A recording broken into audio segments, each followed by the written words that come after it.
ప్రార్థన చేసుకుందాం. పరిశుద్ధుడు, ప్రేమ స్వరూపివగు మా తండ్రి, నీ పరిశుద్ధమును ఘనమైన నామానికి మహిమ కలుగును గాకయ్యా. ఈ సాయంకాలం వేళ మరొకసారి నాయనా నాతో ప్రతి ఒక్కరితో కూడా నాయనా మీరు మాట్లాడమని, బలపరచుమని, ధైర్యపరచుమని, సమస్త మహిమ ఘనత ప్రభావాల్లో నీకు ఆరోపిస్తూ ప్రతి ఒక్కరి హృదయాల్లోనైనా ఈ సత్యాన్ని నాటమని, సమస్త మహిమ ఘనత ప్రభావాల్లో నీకు ఆరోపిస్తూ ఏ సతి పరిశుద్ధ నామమున ప్రార్థించి వేడుకొంచున్నాం పరమ తండ్రి. ఆమేన్, ఆమేన్. హల్లెలూయా. ప్రభు నామానికి మహిమ కలుగును గాక. ఈ లైవ్ లో ఏకీభవించిన మీ అందరికీ కూడా మరొకసారి ప్రేమపూర్వకంగా ప్రభువైన యేసుక్రీస్తు పేరట నా యొక్క హృదయపూర్వక వందనాలు తెలియచేస్తున్నాను. హల్లెలూయా. మీరందరూ కూడా సంతోషంగా ఉన్నారని నమ్ముతున్నాను. మీ పక్కకు ఎవరైనా ఉండినట్లయితే చెప్పండి, ప్రభువు నిన్ను ఎంతగానో ప్రేమిస్తున్నాడని. హల్లెలూయా. మరొకసారి చెబుతున్నాను ఏమని అన్నట్లయితే, దేవుడు నిన్ను ఎంతగానో ప్రేమిస్తున్నాడు. Thank you Jesus. సో ఈ మాసంలో ప్రవేశించినటువంటి మనము గత కొద్ది రోజులుగా కొన్ని విషయాలను వింటూ వస్తూ ఉన్నాం. పరిశుద్ధాత్మ దేవునితో మన సహవాసము, రెండవది దేవుని యొక్క స్వరాన్ని వినడానికి, దేవుని యొక్క సన్నిధి మనం అనుభవించడానికి కావలసినటువంటి ఆ విషయాలనైతే చూస్తున్నాం, ధ్యానిస్తున్నాం. ఈరోజు మరొకసారి అదే వాటికి చెందినవిగా దేవుణ్ణి మనం అనుభవించడంలో, దేవుణ్ణి మనం పొందుకోవడంలో ఉన్నటువంటి విషయాన్ని ఒకసారి మనము ధ్యానం చేద్దాం. అంటే సాధారణంగా భక్తి అనేటటువంటి విషయాన్ని మనం చూస్తే ఈ సృష్టిలో అనేక రకాలైనటువంటి రిలీజియన్స్ ని మనం చూస్తున్నాం. దేవుడు అనే ఒక వాంఛ కలిగినటువంటి వ్యక్తి, దైవభక్తి కలిగిన వ్యక్తి అయినా అనొచ్చు. దేవుణ్ణి వెంబడిస్తున్న వారు, వాళ్ళు ఎవరైనా సరే దేవుణ్ణి వెంబడిస్తున్న వారు కోరుకునేటటువంటి విషయం ఏంటో తెలుసా? దేవుడు నాకంటూ ఏదో ఒకటి చేసి పెట్టాలి. మనకు అసాధ్యమైనటువంటి కార్యాలను దేవుడు ఏదో ఒక రూపంలో, ఏదో ఒక రీతిగా చేయాలి. ఇది బాగుంది. దేవుడే ఏదో ఒక సహాయము చేయాలి. అనేకులు దాని కొరకు రకరకాల ప్రయత్నాలు చేస్తారు దేవుణ్ణి కన్విన్స్ చేయడానికి. పూజలని, యాగాలని, హోమాలని, వాటన్నిటి వెనకాల ఉన్న అర్థం, భావం ఏంటంటే ఒకటే, ఏంటి? దేవుని వైపు నుండి వారికి ఏదో ఒక మేలు దేవుడు చేయాలి. రికమెండేషన్ కోసం మధ్యలో వ్యక్తుల్ని కూడా పెట్టుకుంటారు. మరి అదే రీతికి లైవ్ ని చూస్తున్నటువంటి నీవు కూడా నీకు దేవునికి రికమెండేషన్ చేయడానికి మధ్యలో పాస్టర్లు అవసరమని నువ్వు కూడా తలంచుతున్నావేమో. పలానా పాస్టర్ నాకుంటే, పలానా దైవజనుడితో దేవునికి ఒక రికమెండేషన్ వెళ్తుంది. సరే, విజ్ఞాపన ప్రార్థన మంచిదే, కానీ దేవుని యొద్ద నుండి నేను ఏదైనా పొందుకోవాలి అని నువ్వు తలంచినప్పుడు, ఆశించినప్పుడు అది జరగకుండా నీ జీవితంలో ఉంటుంది అంటే బహుశా ఈ ఆలోచన విధానాన్ని దేవుడు మార్చాలి అని ఇష్టపడుతున్నాడు. నువ్వు కలిగి ఉన్నది ఏంటో నీకు తెలియనంత కాలము ఇదిగో ఈ రికమెండేషన్ ప్రాసెస్ గుండానే నువ్వు వెళ్లాల్సి ఉంటుంది. నేను చెప్పే విషయం బహుశా నీకు అర్థమైంది అనుకుంటున్నాను. ఈ లైవ్ ని వీక్షిస్తున్నటువంటి నీవు సంథింగ్ ఎక్స్పెక్ట్ చేస్తున్నావు గాడ్ దగ్గర నుండి, దేవుని యొద్ద నుండి. అది ఫైనాన్షియల్ బ్రేక్ త్రూ కావచ్చు, నీ ఆరోగ్యం కావచ్చు, నీ గృహం కావచ్చు, ఏదో ఒక ఆశీర్వాదాన్ని, ఏదో ఒక చిక్కు సమస్యని నేను ఎదురు చూస్తున్నాను దేవుడు నా జీవితంలో ఈ కార్యము చేయాలని. చాలా మంది చెప్పే విషయం ఏంటో తెలుసా? బ్రదర్, ఇదిగో ఈ వాగ్దానము దేవుడు నా కొరకు చేశాడు. నిజమే, నేను కూడా నమ్ముతాను వాగ్దానాన్ని. వాగ్దానం ఎత్తిపెట్టి ప్రార్థన చేస్తాం, దాని విషయం నేను తప్పని చెప్పట్లేదు. కానీ ఒక విషయాన్ని నేను నీకు గుర్తు చేయాలని ఇష్టపడుతున్నాను. కొంతమంది నాకు కూడా ప్రామిస్ కార్డ్స్ ఇచ్చిన వాళ్ళు ఉన్నారు. బ్రదర్, ఇదిగో వాగ్దానం ఇదే.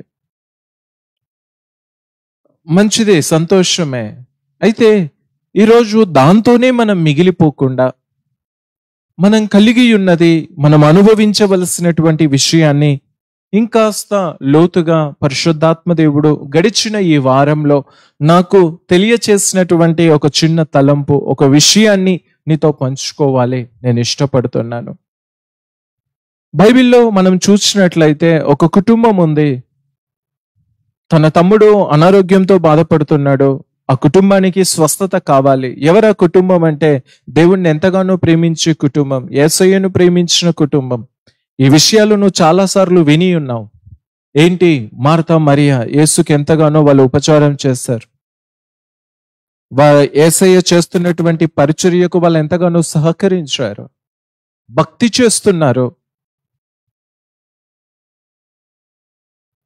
యేసుక్రీస్తుని మనసారా ఆరాధిస్తున్నారు. దశమ భాగాలు ఇవ్వడంలోనైతేనేమి, వాళ్ళు యేసు చెప్పిన బోధల అనుసారంగా నడవడం ఏంటి, యేసుని ప్రేమిస్తున్నారండి. ఒక మాటలో చెప్పాలంటే యేసుని ప్రేమిస్తున్నారని వారి గురించి కంటే కూడా యేసు ప్రేమించిన ఒక కుటుంబము అని చెప్పి రాయబడి ఉంది బైబిల్లో. యేసు ప్రేమించినటువంటి, దేవుడు ప్రేమించినటువంటి ఒక కుటుంబం. మీరు ఆలోచించండి, దేవుడు ప్రేమించిన కుటుంబంలో రోగం ఉండడము సహజమా? దేవుని కనుదృష్టి నిలిపిన, మరి బైబిల్లో చెప్తుంది కదా బ్రదర్, వాళ్ళు అదే ఏడుస్తున్నారు తెలుసా? బైబిల్ చెబుతుంది ఏమని? మనము యోహాను సువార్త 11వ అధ్యాయము చూస్తే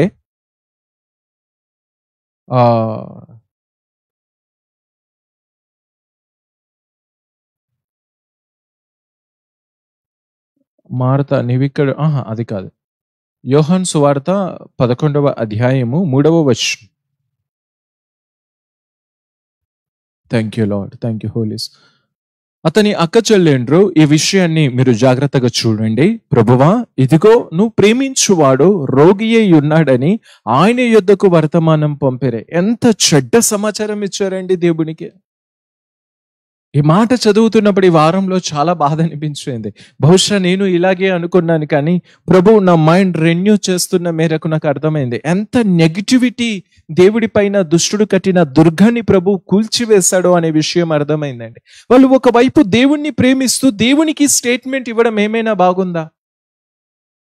ప్రేమించే వ్యక్తి రోగిగా చేయడము దేవుని యొక్క ఉద్దేశమా? దేవునికి కనీసం ఆ మాట తెలుపొచ్చా? ఏం మాట్లాడుతున్నారు బ్రదర్? ఉన్న కండిషన్ దేవుడికి తెలియచేస్తుంటే, కండిషన్ ఏదుందో, పరిస్థితి ఏదుందో అదే కదా వాళ్ళు తెలియజేస్తుంది. దాంట్లో తప్పేముంది? ఎస్, మనం కూడా అలాగే ప్రార్థిస్తుంటాం, ప్రభువా నాకు ఇది లేదయ్యా. వాళ్ళు కూడా వాళ్ళ కుటుంబంలో ఏ సిచ్యువేషన్ అయితే ఉందో దానినే యేసుకు చెబుతున్నారు. ఉపచారం చేసి మేము అన్ని బాగా చేస్తున్నాం కదా, మాకేమైనా మేలు చేయొచ్చు కదా. వాళ్ళు అక్కడ యేసుకు ఏం చేస్తున్నారు? మన భాషలో చెప్పాలంటే ప్రార్థన, విజ్ఞాపన, ఉపవాస ప్రార్థన అని చెప్పవచ్చు. ఏంటి?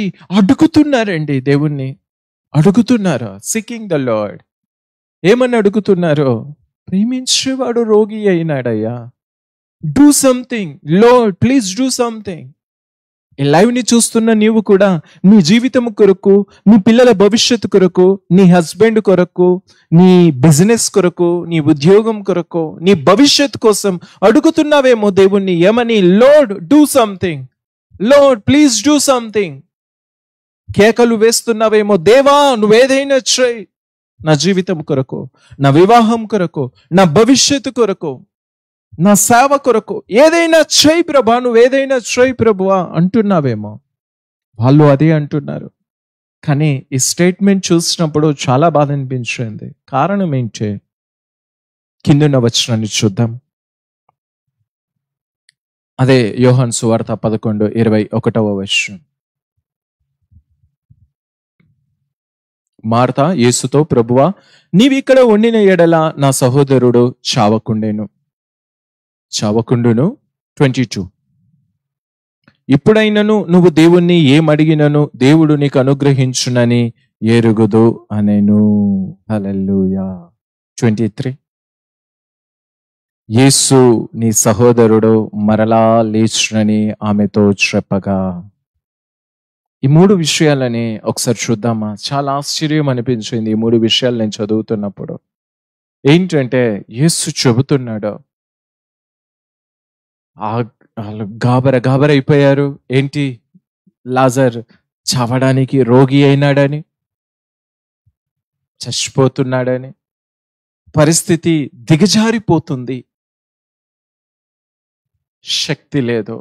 నమ్ముతున్నారు, అయ్యా యేసయ్యా నువ్వు అద్భుతాలు చేసి నువ్వు మాతో ఉంటే మాత్రం ప్రభువా ఈ నష్టం జరగకపోయేదయ్యా, ఈ నష్టం జరగకపోయేది, నువ్వు మాతో లేనందుకు చచ్చిపోయినాడు. బాగుంది. విశ్వాసం లేదా మార్తకి, మరియకి? మార్త ఇంకో స్టేట్మెంట్ ఏమిస్తుంది? అయ్యా, ఇంకొకసారి చూద్దాం 22 వర్స్.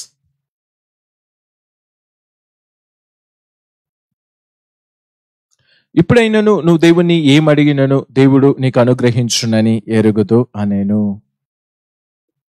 ప్రార్థిస్తున్నాడు కదా యేసయ్య, ప్రార్థిస్తూ ఎన్నో అద్భుతాలు చేస్తున్నాడు కాబట్టి, మార్త విషయం చూసింది కాబట్టి తను అంటుంది ఏమని అంటే, అయ్యా నువ్వు పరిశుద్ధుడివి, నువ్వు లేవు, సరే అయిపోయింది, బట్ ఇప్పుడు నువ్వు ఏది అడిగినను దేవుడు నీకు అది అనుగ్రహించునని నేను నమ్ముతున్నాను.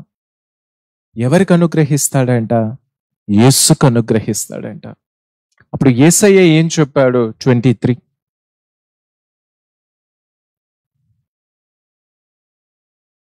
యేసు నీ సహోదరుడు మరలా లేచునని ఆమెతో చెప్పగా 24, మార్త ఆయనతో అంత్యదినమున పునరుత్థానమందు లేచునని ఎరుగుతున్నా నేను. మార్తనే కాదు, ఆ టైంలో ఎవరున్నా అలాగే. ఇప్పుడు నీ జీవితం కొరకు నువ్వు కూడా అలాగే మాట్లాడుతున్నావు తెలుసా? ఏమన్నావు తెలుసా? యేసయ్య అక్కడ 23వ వచనం ఒకసారి చూద్దాం. యేసు నీ సహోదరుడు మరలా లేచునని ఆమెతో చెప్పగా, ఒకవేళ యేసయ్య అక్కడ చెప్పేది ఉండేనేమో, ఏమని, అమ్మా నీ తమ్ముణ్ణి నేను లేపుతానమ్మా ఇప్పుడు సమాధిలో నుండి అని చెప్పలేదు. అక్కడ ఏమని చెప్పాడో తెలుసా? మరలా లేచునని. నేను లేపుతాను దేవుడు చెప్పట్లేదండి, నేను లేపుతాను మార్త చెప్పట్లేదు. అందుకే అక్కడ మార్త ఏమన్నదో తెలుసా? కింద వచనం 24, మార్త ఆయనతో అంత్యదినమున పునరుత్థానమందు లేచునని ఎరుగుదున నేను. ఆమె నమ్ముతుంది ఆ విషయాన్ని, మృతుల పునరుత్థానం ఉందని చెప్పి తెలుసు. మనకు కూడా తెలుసు ఏమని, ఇక్కడ పొందుకోని గృహాలు పరలోకంలో పొందుకుంటామని, ఇక్కడ అనుభవించని సుఖ సంతోషాలు పరలోకంలో మరణించిన తరువాత, పరలోకం పోయిన తరువాత సంతోషిస్తామని, ఆనందిస్తామని గుర్తెరుగుతాము. మరి భూమి మీద ఉన్న కష్టానికి, శ్రమకు, ఇబ్బందికి ఏం చేయమని అడుగుతున్నాం? దేవా యు డూ సంథింగ్. ప్రభువు నేను చేస్తానని అక్కడ చెప్పట్లేదండి. మార్తా నువ్వే వచ్చింది దేవుడు దేని కొరకు? శిష్యులతో చెబుతున్నాడు ఏమని, మన స్నేహితుడు నిద్రిస్తున్నాడు, పోయి లేపుదాం రండి అన్నాడు. పోయిన తరువాత ఆమెతో మాట్లాడుతున్నప్పుడు నేను లేపుతానమ్మా నీ తమ్ముణ్ణి చెప్పట్లేదు దేవుడు. మృతుల పునరుత్థానమందు లేచునని, అది ఎప్పుడో జరిగే ప్రాసెస్ అయ్యా, తర్వాత ఎప్పుడో జరుగుతుంది అది. నా మాట నీకు అర్థమవుతుందా? యేసయ్య అక్కడ లేపుతాను నీ తమ్ముణ్ణి చెప్పలేదు, నీకున్న సమస్య తీర్చుతాను చెప్పట్లేదు. ఎందుకు చెప్పట్లేదు? మరలా నీకు సహోదరుడు లేస్తాడు, దేవుడు ఎందుకు అలా మాట్లాడాడు? నేను వచ్చింది లేపడానికి, I will do this things అని చెప్పలేదు. అలా చెప్పినా బాగుండేది.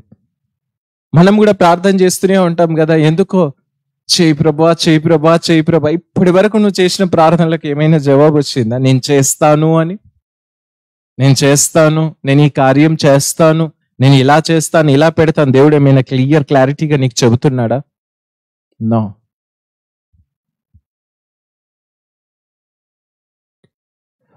హల్లెలూయా, థ్యాంక్ యూ జీసస్. సో ఈ వాక్యాన్ని వింటున్న నీ జీవితంలో ఒక గొప్ప ఉన్నతమైనటువంటి మేలు నువ్వు అనుభవించడం నేనైతే గమనిస్తున్నాను. నీకు అర్థం కావట్లేదేమో కానీ సాధారణంగా లేజర్ లైట్స్ ఉంటాయి కదా, అది ఎక్స్రే రేస్ కానీ లేజర్ లైట్స్ కానీ మనం చూస్తే ఎంత లోపలికి వెళ్ళిపోయి ఆ బోన్కి సంబంధించిన ఎక్స్రే రేస్ని మనం చూస్తే ఒక్కసారి వెళ్తాయి అంతే. ఎంత డీపర్లుగా వెళ్ళిపోతాయంటే ఆ ముద్రలు దిగిపోతాయి ఆ ఎక్స్రే ఫ్రేమ్స్ పైన, వాటిపైన.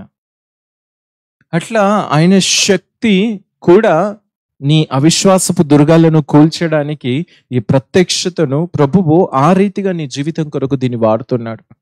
నువ్వు ఎప్పుడైనా విను, తర్వాత అయినా ఈ తలంపు కొరకు నువ్వు మరి ఇంకొకసారి అదే కదా నీ మెసేజ్ విను, నీకు మేలవుతుంది. ఎందుకు అంటే సేమ్ మార్తా ఎటువంటి ఆలోచన అయితే కలిగి ఉందో మనం కూడా అటువంటి ఆలోచనే కలిగి ఉన్నామండి. సమస్య వచ్చినప్పుడు దేవుడికే కదా ప్రార్థన చేసేది. బ్రదర్ మీరేంటి కొత్తగా మాట్లాడుతున్నారు, మీరు ప్రార్థన చెయ్యట్లేదా? సో మనము అదే రకమైనటువంటి మైండ్ సెట్ తో ఉన్నాం. అందుకే యేసయ్యకి చెప్తుంటే యేసయ్య అలాతో ఏం మాట్లాడాలో అర్థం కావట్లేదు. కిందున్న వచనాన్ని చూద్దాం. అప్పుడు యేసు చెప్పినప్పుడు ఆమె అన్నది కదా 23 అయితే 24 వచనం ఒకసారి చూద్దాం.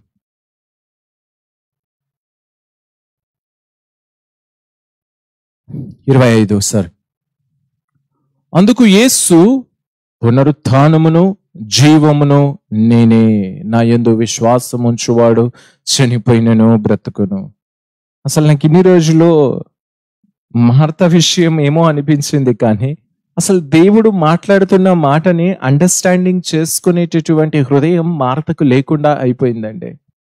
మన ఫ్లెష్ అంటే మనం దేవుని కలిగి ఉన్నాం, దేవుడు ఉన్నాడు, నాకు దేవుడు తెలుసు, మనం ఎన్నో విషయాలు చెబుతున్నాం, కానీ మనము ఎంత అనుభవిస్తున్నాం ఆయనను అనేటటువంటి విషయం ఇది చదివినప్పుడు మార్త లాంటి మైండ్ సెట్టే మనకు కూడా ఉంది అని అనిపిస్తుంది. మీరు ఒప్పుకుంటారా ఒప్పుకోరా?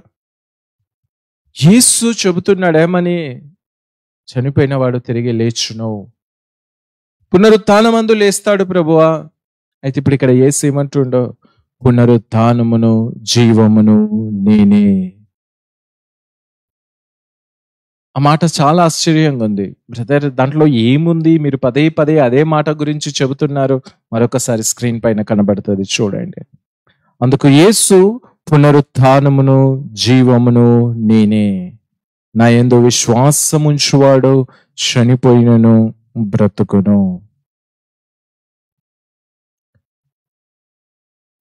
ఏమంటున్నాడు దేవుడు? పునరుత్థానమును జీవమును నేనే, నా యందు విశ్వాసముంచువాడు చనిపోయినను బ్రతుకును.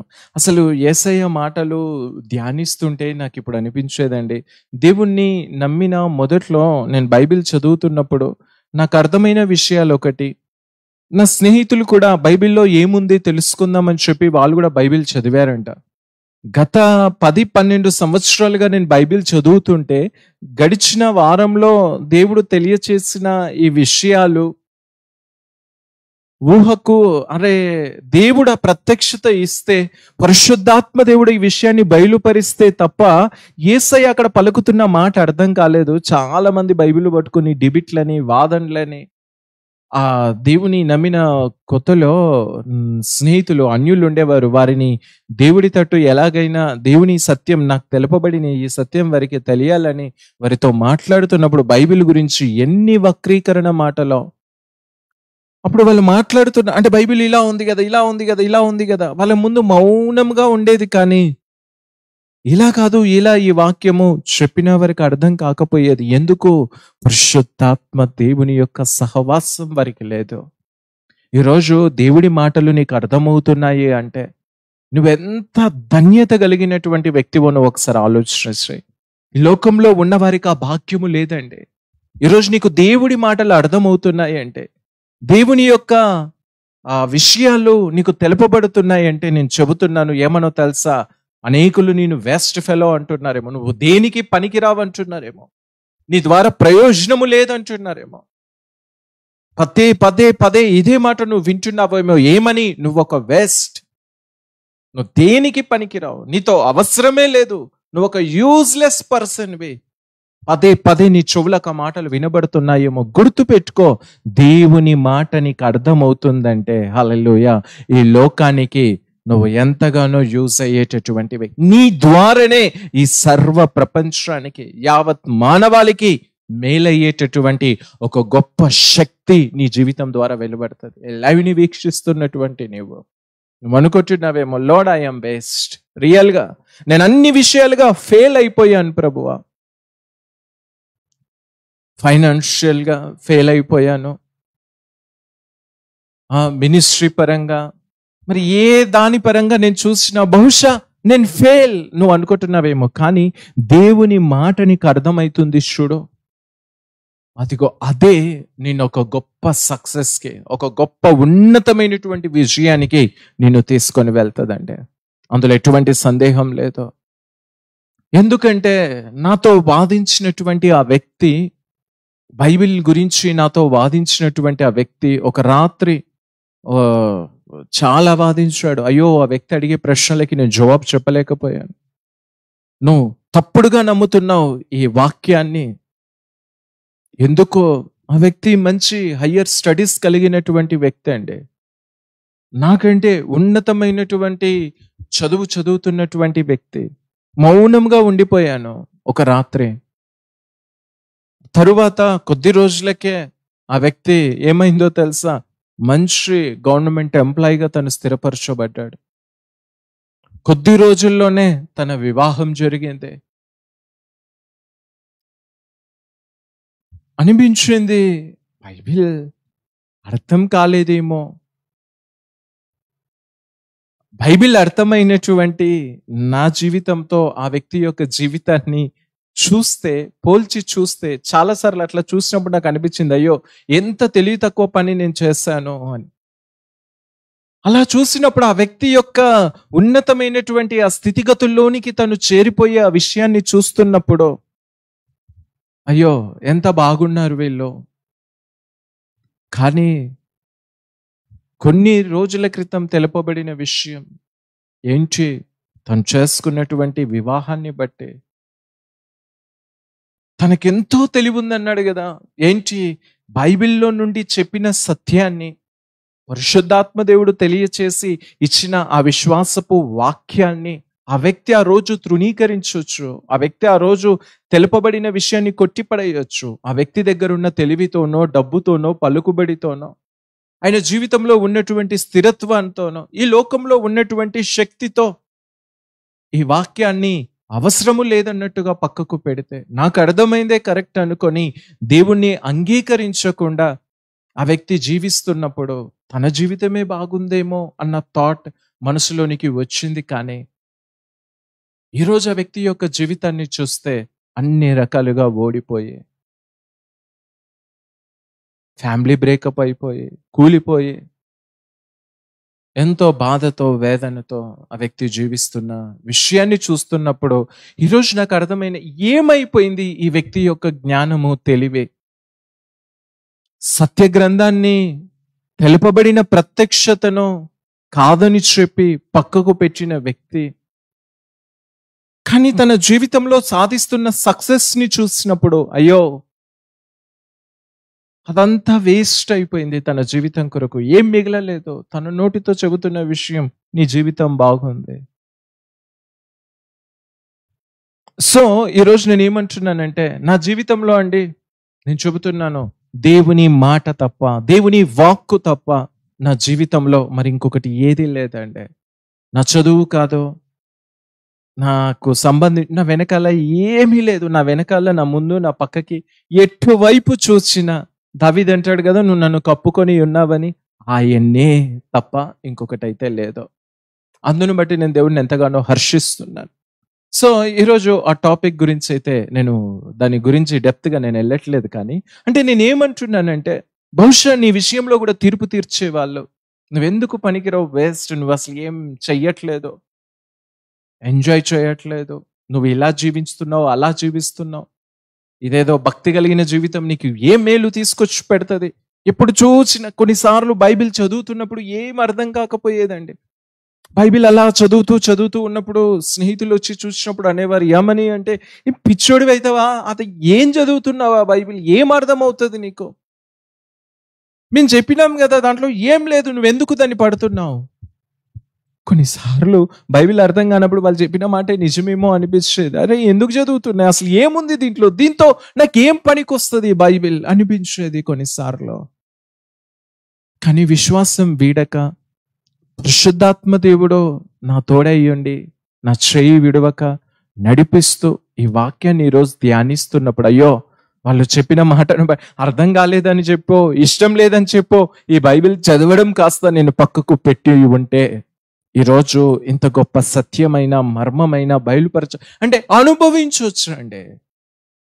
ఈరోజు ప్రభు సన్నిధిలో నేను ఒక సాక్ష్యం ఇవ్వగలుగుతున్నాను. ఏమనో తెలుసా? కోటి సంపదలు లేకపోవచ్చునేమో, ఏది లేకపోవచ్చునేమో, కానీ దేవుని కలిగి ఉన్న, గతంలో డైలాగ్ ఉంటుండే, కానీ ఇప్పుడు నేనేమంటున్నా, ఆ విలువ నాకు తెలుపబడుతుంది. ఏమనో తెలుసా? వాటన్నిటికంటే కూడా శ్రేష్టమైనది నా ప్రభువు నాకు ఇచ్చి ఉన్నాడు. క్రీస్తు నాలో ఉన్నాడంటే సమస్త సృష్టి సమస్తాన్ని దేవుడు నాకు ఇచ్చి ఉన్నాడు అనే విషయం అర్థమవుతుంది. వాక్యాన్ని ఈ విషయాన్ని చూసినప్పుడు, మార్త మరియ విషయం చూసినప్పుడు, నిజమే కదా ప్రభా, మార్త అడుగుతుంది వాస్తవమే కదా, చచ్చిపోయినోడు బ్రతుకుతాడన్న నిరీక్ష. ఈరోజు అంటే మనం బైబిల్ చదువుతున్నాం కాబట్టి మనం అంటున్నాం, కానీ నీ జీవితంలో ఎన్ని విషయాలకు నీకు నిరీక్షణ ఉంది? దేవుడు బాగు చేస్తాడని, దేవుడు నీ జీవితంలో అద్భుతం చేస్తాడని, దేవుడు నీ జీవితంలో గొప్ప కార్యాలు చేస్తాడని, ఒక సడన్ గా నీ జీవితం కొరకు ఫైనాన్స్ ఇస్తాడని, సడన్ గా నీ జీవితం కొరకు గొప్ప కార్యాలు చేస్తాడని ఏమైనా నిరీక్షణ ఉందా? నో వే అండి. చేస్తాడు, ఎప్పుడో చేస్తాడు, ఇప్పుడు చేస్తాడని, దిస్ ఈజ్ ద డే, ఈ రోజే చేస్తాడని నమ్ముతున్నావా? సడన్ షాక్ లాగా ఉండిపోతారు.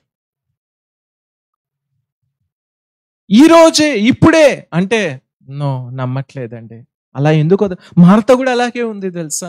యేసు నీ తమ్ముడు లేస్తాడు, పునరుత్థానమందు లేస్తాడు, అద్భుతం జరుగుతుంది, తర్వాత ఎప్పుడో జరుగుతుంది. ఈ టైంకి అవసరం ఉంది, కానీ ఆమె ఏమంటుందో తెలుసా? ఎప్పుడో జరుగుతుంది. ఎందుకు ఆశ్రయించడం దేవుణ్ణి? చాలా మంది దేవుణ్ణి ఎందుకు ఆశ్రయిస్తారో కూడా తెలియదు. బైబిల్లో ఏమని రాయబడి ఉంది? దేవుణ్ణి వెతుకువారు తనకు ఫలము దయచేస్తాడని, దేవుడు వారికి తప్పకుండా మేలు చేస్తాడని నమ్మి దేవుణ్ణి అడగాలని రాయబడి ఉంది. ఎక్కడ బ్రదర్, ఎంత అడిగినా మాకేం రానప్పుడు ఇంకేం అడగాలి? ఇంకొంతమంది డౌట్, ఇంకొంతమంది ఆలోచన.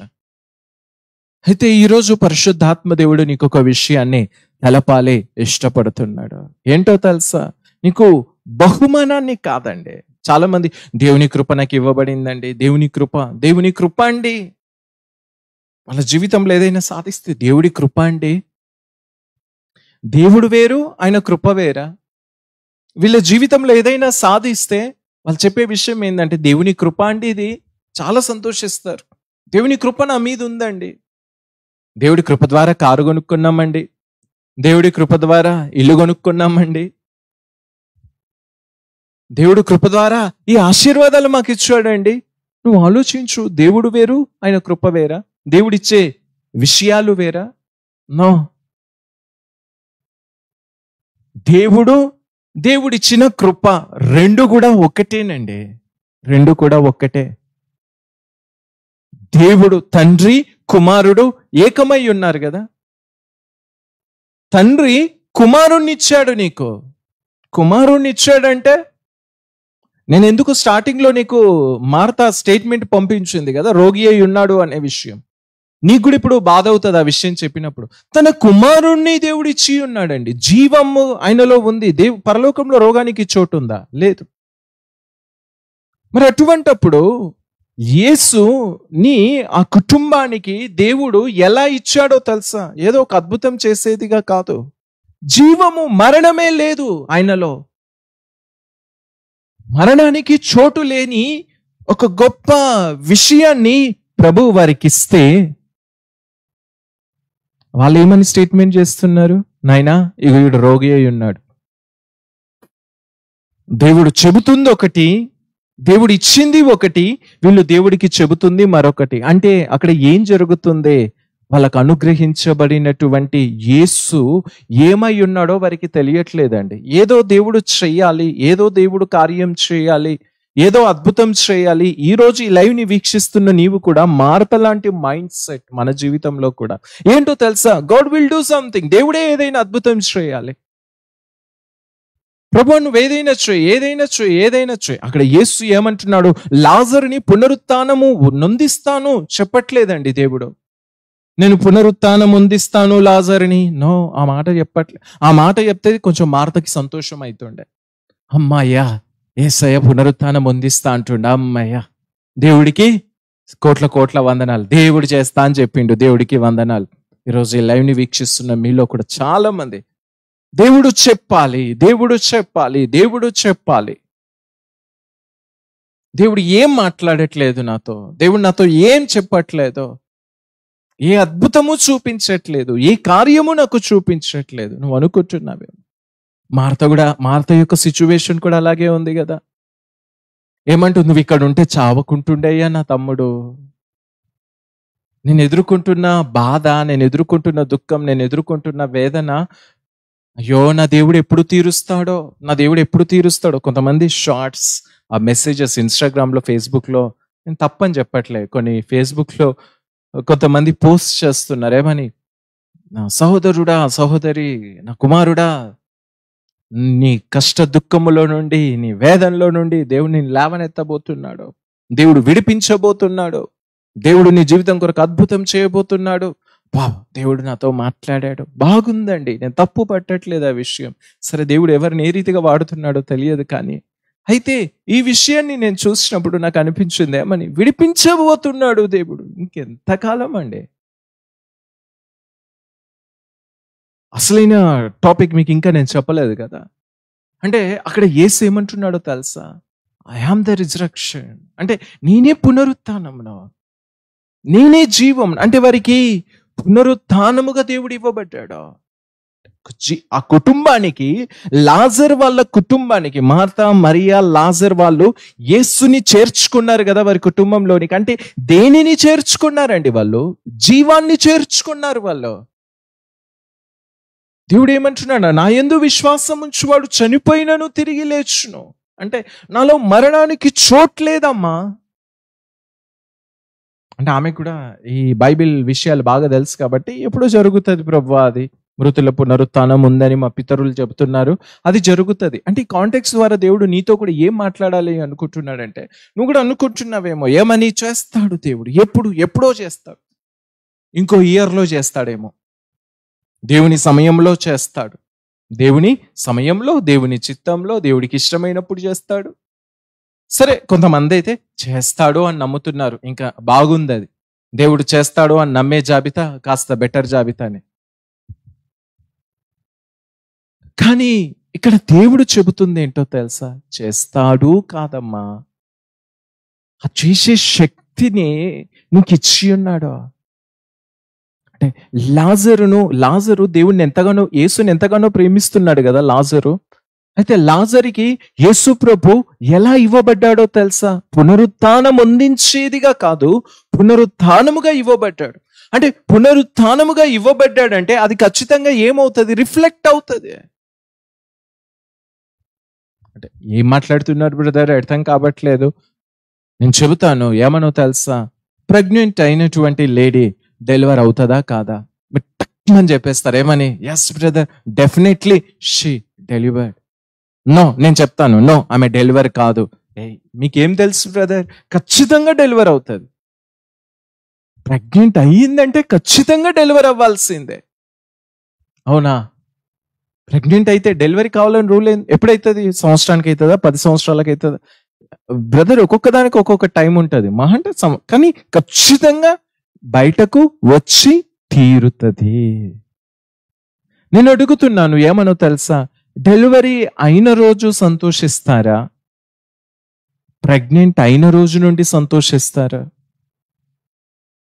ప్రెగ్నెంట్ కానంత మట్టుకి బాధపడతారే తప్ప, ప్రెగ్నెంట్ అయిన ఆ రోజు నుండి వారికి సంతోషమే కదా. ప్రెగ్నెంట్ అయినాక ఏ రోజైనా బాధపడతారా? బిడ్డ వస్తుందో రాదో, బిడ్డ వస్తుందో రాదో, బిడ్డ పుడుతుందో. ప్రెగ్నెంట్ అన్న మాట డాక్టర్స్ చెప్పగానే దే ఆర్ సెలబ్రేటెడ్, వాళ్ళు సంతోషిస్తారు. ఎందుకో నా గర్భంలో ఉన్న బేబీ అది రూపం దాల్చుకొని ఖచ్చితంగా ఒక దినమున బయటకు వచ్చి తీరుతుంది. అంటే ప్రెగ్నెన్స్ లేదు అన్నప్పుడు బాధపడతారే తప్ప, ఉంది అని చెప్పగానే ఏమవుతుంది? వారికి సంతోషం మొదలైపోతుంది. అంటే ఏంటి? ఉంది కడుపులో బేబీ, గ్రోత్ అవుతుంది ఖచ్చితంగా, definitely it will be comes. అదే రీతిగా దేవుడు ఇక్కడ ఏమంటున్నాడంటే, పునరుత్థానముగా నేను ఇవ్వబడ్డాను. పునరుత్థానముగా ఇవ్వబడినప్పుడు మరణం వచ్చింది, రాని 4 డేస్కి కంపు కొట్టినాక యేసుప్రభు పోయిండు. నాకు ఈ విషయం తెలపబడి నాకు అర్థమైంది. ఏమని 4 డేస్ ఆలస్యం చేశాడంటే ప్రార్థనలో ఉన్నాడేమో యేసయ్య, అది లేపడానికి శక్తి పొందుకుంటున్నాడేమో, మరి ఇంకేదో చాలా డాక్ట్రిన్స్ ఉన్నాయండి ఆయన 4 డేస్ ఆలస్యం చేయడం వెనకాల. కుళ్ళిపోయినాక లేపితేనే దేవుడికి మహిమ అని ఎన్నో డాక్ట్రిన్స్ ఉన్నాయి. అదంతా వాస్తవం, అదంతా ఇప్పుడు ఇష్యూ కాదు. కానీ నేను అనుకున్నా 4 రోజులు కాకపోతే 40 రోజులు కానీ 4 సంవత్సరాలు కానీ, అంటే ఎంత ఆలస్యం అయితే అంత దేవుని శక్తి పరిచయం కదా. 4 డేస్ అయిన తర్వాత లేపితేనే దేవునికి శక్తి పరిచయం అయితే, ఒకవేళ 40 రోజులు అయినాక లేపితే ఏమైతుండే? వాళ్ళు విశ్వాసపు నిరీక్షణ అంతా కోల్పోయినాక ఇక దేవుడు చేయడు. ఆ సమాధిలో ఉన్న ఎముకలు కూడా ఎండిపోయేంత అయిపోయినాక కూడా లేపలేడా దేవుడు? అంటే ఎందుకు ఆలస్యం చేస్తాడు? వారికి జీవముగా అనుగ్రహించబడ్డాడు. మరణం ఎంత కమ్ముకుంటే అంత కమ్ముకొని, అంటే ఆ శక్తి ఆ పునరుత్థానముగా ఆయన ఇవ్వబడ్డాడు కాబట్టి definitely it will be rest. So lord also, దేవుడు కూడా నీతో ఈ మాట చెబుతున్నాడు. ఏమనో తెలుసా? ఏదొస్తుంది అదొస్తుంది, ఎంతైనా పోవట్లేదు, ఇంకా పెరుగుతున్నాయి, పెరగని. సమస్యలు పెరుగుతున్నాయి, ఆలస్యం పెరుగుతుంది. నువ్వు పెరుగుతున్న వీటిని చూస్తున్నావు, కానీ మరొకసారి ప్రభు గుర్తు చేస్తున్నాడు. ఏమన్నా? ఆయన నీకు జీవముగా అనుగ్రహించబడ్డాడు. హల్లెలూయా. ఆ జీవము ముందు నీ రోగము, నీ సమస్య, నీ వేదన, నీ దుఃఖము, నీ ఇబ్బంది, ఇరుకు అన్నీ కూడా సమూలనముగా నాశనము కావాల్సిందే. చిన్నప్పుడు నేను చూసేదండి, చిన్న నిప్పుల కుంపటి ఉంటే దాని మీద పేపర్లు, బూరు అన్నీ వేసి మంట పెడుతూ ఉండేది చలికాలంలో. అయితే దాని మీద వేస్తున్నప్పుడు పిల్లలం కూర్చుని ఒక దగ్గర కాలుస్తున్నప్పుడు ఒక్కొక్కడు అన్ని వేస్తున్నప్పుడు పక్కకున్న పెద్ద మనిషి చెప్పేది, నేనేమో అరిచేది, అవన్నీ వేస్తున్నావు, మంట చల్లారిపోతుంది, వద్దు, తీసేయి, ఇవన్నీ తీసేయి. కర్రలన్నీ పెడుతుంటే చలి కాచుకునే టైంలో వెళ్ళి కూర్చున్నప్పుడు ఆ చిన్న నిప్పుల కుంపడి దాని మీద కర్రలు పెట్టి, బూరు పెట్టి, పాపం మేము వచ్చినామని చలి కాచుకుంటారు కదా, మంట ఎక్కువ చేద్దామని చెప్పి బూరు అవి అన్ని పెట్టేది. నానమ్మ అన్ని పెట్టి చేస్తుంటే అనిపించేది, అవన్నీ ఎందుకు తీసేయి, అరే మేము మాకు మంట కావాలని వస్తే ఈమె మంట లేకుండా చేస్తుంది ఏంటి, అన్నీ వేసేసింది దీనిపైన, ఎలా వస్తుంది మంట? బట్ షీ టోల్డ్ మీ, ఏమనో తెలుసా? నువ్వు కొద్దిసేపటికి చూడు, ఆ మంట రాజుకొని అవన్నీ కాలిపోయి ఇంకెక్కువ విస్తీర్ణముగా పెరుగుతుంది ఈ మంట. అవన్నీ బొగ్గులైతాయి, ఆ బొగ్గులు పనికొస్తాయి, మళ్ళీ రేపటి మంట కోసం పనికొస్తాయి. ఈ వట్టిదానే కాచుకుంటే ఇది బూడిద మిగులుతుంది. అన్ని వేసినావనుకో కొద్దిసేపు పొగొస్తుంది, నాకు కష్టం అవుతుంది నువ్వు అనుకుంటున్నావేమో. కానీ అవును, నిజంగా తను చెప్పినప్పుడు ఆ చిన్నప్పుడు అర్థం కాకపోయేది, అట్లాగే చూస్తుండేది, పొగ పెట్టింది మే అనుకునేది. కానీ కొద్దిసేపటికి చూస్తే హల్లెలూయా పెద్ద మంట వచ్చేదండి. నేనేమో చిన్న మంట కోసం పోతే నాకు ఎంత మంట అవసరమో ఆమెకు తెలుసు కాబట్టి ఏం చేసేది, అన్నీ వేసేది, అందులో అంత పొగలాగా వచ్చేది. బహుశా ఈ లైవ్ చూస్తున్న నీ జీవితంలో కూడా పొగలాగా ఉందేమో. ప్రార్థిస్తూ నీ భక్తికి, నీ శక్తికి, నీ చుట్టూ ఉన్న సమస్యలన్నీ వచ్చి పడుతున్న దానికి నువ్వు అనుకుంటున్నావేమో, ఏమని అంత పొగ కమ్ముకున్నట్టుంది. నేను చూస్తుంది ఒకటి, నాకు కనబడుతుంది ఇంకొకటి. అంటే ఆ కింద ఉన్న నిప్పుని ఆర్పగలిగిన శక్తి వాటికి లేదండి. నిప్పు ఏంటి? అది బగబగ మండుతూనే ఉంటుంది, టైం తీసుకుంటుంది, వాటన్నిటినీ కాల్చేస్తుంది, చెదారము వాటన్నిటినీ కాల్చి దేని కొరకు నీకు అవసరమైన మంటనిస్తుంది. అది అంటే ఆ కాల్చబడకుండా కనబడే ఆ ప్రతి విషయము కూడా ఏమవుతుంది, ఒక మంచి మంటలాగా మారుతుంది.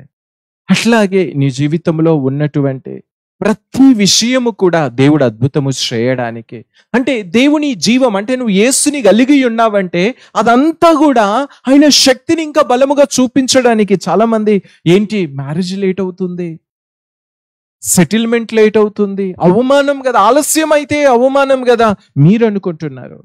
కానీ దేవుని రాజ్యంలో దేవుడు తెలుపుతుంది ఏంటో తెలుసా? ఆలస్యం అవుతుంటే నీకు పొగబెట్టినట్టు అనిపిస్తుందేమో, నాకు మాత్రము హల్లెలూయా నా జీవితంలో జరిగే ప్రతి ఆలస్యము కూడా ఆయన అద్భుతమైన శక్తి పరిచయానికి, అద్భుతముగా ఆయన యొక్క విశ్వాసపు వాక్యాన్ని విడుదల చేయడానికి, అనేకులను ప్రభువు తట్టు మళ్లించడానికి, నా జీవితానికి మాత్రము అది ఒక గొప్ప ఏమంటారండి మంటలాగా నాలో ఉన్న జీవము ఆ ప్రతి ఆలస్యాన్ని, ప్రతి అవమానాన్ని, ప్రతి ఎగతాళి మాటలను, ప్రతి దానిని కూడా దేని కొరకు, ఒక ఘనత కొరకు దేవుని జీవం మార్చగా. 1 రోజు, 2 రోజులు, 3 రోజులు, 4 రోజులు అండి ఆలస్యమైంది యేసు ప్రభు రావడము. ఆ 4 రోజులు ఏం తీసుకొచ్చి పెట్టింది? ఆయన రోగముతో ఉన్నప్పుడు యేసు ప్రభు వెళ్ళి బాగు చేస్తే ఆ కుటుంబం మాత్రమే. నలుగురైతే 4 రోజులైతే ఊరంతా దేవుని తట్టు తిరిగింది. అంటే ఈరోజు దాని గురించి కాదు నేను మాట్లాడుతుంది, కానీ ఈరోజు జరుగుతున్న ఆలస్యంలో నీలో ఉన్నటువంటి దేవుని యొక్క జీవాన్ని ఆలోచన చేయి. సెటిల్మెంట్ నీకు ఆయన ఉన్నాడు కదా, అదే సెటిల్మెంట్. ఏమన్నా పునరుత్థానముగా ఇవ్వబడ్డ దేవుడు పునరుత్థానం అందించలేడా? నేనే జీవం అని చెప్పిన దేవుడు మరణమును కొట్టివేయలేదా? అంటే ఆ కుటుంబానికి దేవుడు ఎలా ఇవ్వబడ్డాడంటే జీవముగా ఇవ్వబడ్డాడు, పునరుత్థానముగా ఇవ్వబడ్డాడు. పునరుత్థానం అందించే శక్తిగా ఇవ్వబడలేదు, కానీ పునరుత్థానం ఇవ్వబడింది. అంటే పునరుత్థానం ఇవ్వబడినప్పుడు దాని నెక్స్ట్ ప్రొసీజర్ ఏంటి అంటే ఖచ్చితంగా పునరుత్థానము నొందుతాడు లాజర్. పునరుత్థానముగా క్రీస్తుని కలిగి ఉన్నారు కాబట్టి definitely it will come soon. అదే జరిగింది లాజర్ జీవితంలో. కాబట్టి యేసయ్య నిశ్చింతంగా ఉన్నాడండి. శిష్యులకు అర్థమైతలే, చుట్టూన్న వారికి అర్థం కావట్లేదు. కాబట్టి ఈరోజు కూడా నేను నీకు ఏ విషయాన్ని తెలియచేస్తున్నానంటే, నా జీవితంలో ఇది లేదు, అది లేదు, ఈ సమస్య, ఆ సమస్య ఎన్నో చెబుతున్నావేమో. దేవుడు నీకు ఇవ్వబడ్డాడు. తన ప్రియ కుమారుణ్ణి నీ కొరకు అప్పగించాడు కదా, నీకు ఇచ్చాడు కదా. దేవుణ్ణి నీకు ఇచ్చాడంటే తండ్రికి చెందిన సర్వం అంతా కూడా, దైవత్వానికి సంబంధించిన సర్వ పరిపూర్ణత క్రీస్తులో ఉంది. ఆ క్రీస్తు నీకు ఇవ్వబడ్డాడంటే అన్నీ ఇచ్చినట్ట ఇవ్వనట్ట? హల్లెలూయా. నువ్వు చెప్పాలి, అన్నీ ఇచ్చినట్ట ఇవ్వనట్ట? అన్నీ ఇచ్చినట్టే కదా. అన్నీ ఇచ్చిన తరువాత నువ్వు చేసే ప్రార్థనలో ఏముందండి? ఇవ్వు ప్రభువా, ఇవ్వు ప్రభువా, దయచేయనాయనా, మార్పిడి చేయనాయనా, ఇది పంపించి, అది పంపించి, ఇలా చేయి, అలా చేయి. హల్లెలూయా. ఇది చెయ్యి, అది చెయ్యి అని నువ్వు అడుగుతున్నావంటే నీకు ఇవ్వబడిన దాన్ని నమ్ముతున్నావా? నువ్వు ఇది చేయి ప్రభువా, ఇది చేయి ప్రభువా, ఇది లేదు ప్రభువా, అది లేదు ప్రభువా. కన్నీటి ప్రార్థన, ఉపవాస ప్రార్థన. కొంతమంది అయ్యో ఎంత ఏడుస్తారో, ఎంత ఏడిస్తే దేవుడి ఆ ఆశీర్వాదం అంతగా దిగొస్తుంది అనుకుంటారో ఏంటో. అయ్యో నా కన్నీళ్లు చూచి దేవుడిస్తాడేమో. అవసరము లేదండి. నీ కన్నీళ్లు కాదు, నువ్వు అడగక మునుపే తన ప్రియ కుమారుని నీకు ఇచ్చి ఉన్నాడు. నేనే మార్గము, నేనే సత్యము, నేనే జీవమై ఉన్నాను అన్నాడు ప్రభు. అంటే ఆయనని నువ్వు కలిగి ఉన్నావు. హల్లెలూయా. మార్తా మరియకు అది అర్థం కావట్లేదంటే, నువ్వు ఏది అడిగినా ఇస్తాడు దేవుడు, నువ్వు అడుగు. అయ్యో నేనేందమ్మా అడిగేది, నేను మీకు ఇవ్వబడ్డానమ్మా. ఎలా చెప్పుకుంటాడు దేవుడు? నేను ఇవ్వబడ్డాను. ఇచ్చిన దాన్ని తినమంటే ఇంకా అడుగుతూనే ఉంటుంటే మీకు ఎలా అనిపిస్తుంది? మీ పిల్లోడికి అవసరమైన భోజనం అంతా సిద్ధపరిచి టేబుల్ ముందు పెట్టినాక అది భోజనం అని వాడికి తెలియక నాకు ఆకలి అవుతుంది భోజనం పెట్టు, ఆకలి అవుతుంది భోజనం పెట్టు అని అంటే ఎలా ఉంటుంది నీకు? హల్లెలూయా. దేవుడికి అలాగే ఉందండి. ఏమని, అయ్యో ఇది పెడుతున్నా, ఇది తినొచ్చు కదా, వీడు ఇంకేదో అడుగుతున్నాడు. వాడు ఆకలి తీర్చగలిగేది, వాడికి అవసరమైనది. అలాగే నీకు నాకు అవసరమైనటువంటిది. నువ్వు అనుకుంటున్నావేమో నా అవసరతలు దేవుడు పట్టించుకోవట్లేదు, నా ఆకలి దేవుడు తీర్చట్లేదు, నా సమస్యల్ని దేవుడు చూడట్లేదు. కాదండి, నీకు నాకు అవసరమై ఉన్నటువంటి క్రీస్తుని ప్రభు మనకిచ్చి ఉన్నాడు.